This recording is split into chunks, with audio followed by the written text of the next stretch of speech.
This is Bora Agajan, and for this project I picked unemployment in Indiana.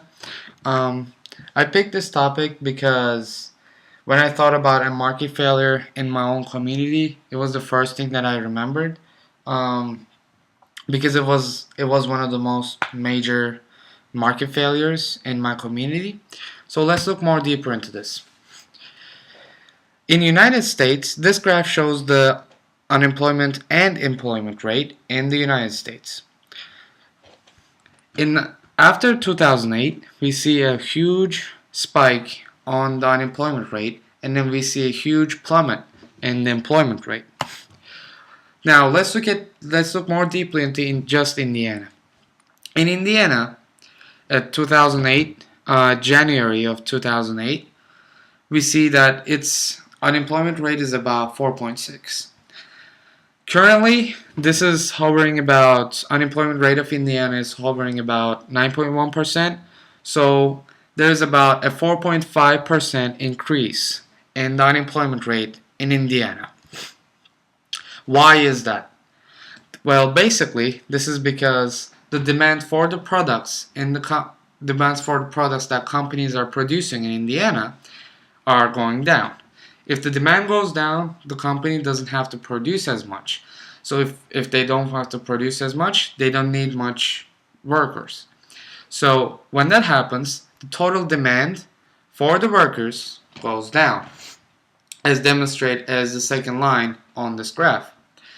What happens when the demand goes down for the workers? The price, or the wager in this case, has to go down in order to offset that less demand. However, there is something called the minimum wage. So what is minimum wage? Minimum wage is basically the price floor put onto the wage of workers by the government. And what problems does this cause? Well, if the equilibrium point for workers goes below the minimum wage due to lower demand for workers, the companies cannot pay lower than this minimum wage. So therefore, they still have to keep paying this money, however, to a less number of workers, since that's the only amount of workers that they can afford to pay. This is illustrated between these arrows on this graph. So what problems does this cause? Well, since there are unemployed workers, these workers, this is basically the market failure. There is, from the worker unions, there's a lot of petitions going on, and protests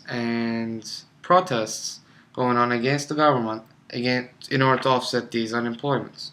Well, what is government doing against this? Well, government is not wanting to lower the minimum wage, and therefore they're trying to open up new job opportunities to employ these unemployed workers. However, this is not a short-term solution. So in short term, this will not have any effect. Therefore, the government's actions are not correcting this market failure in short term. However, if you look at the long term, since the government will open up new job opportunities, these job opportunities will promote more workers, and these more workers will produce more, and therefore increasing the flow of the economy. Thank you for listening to me. Have a nice day. I hope you all learned something from this video. Again, thank you for listening. Have a good day. Bye-bye.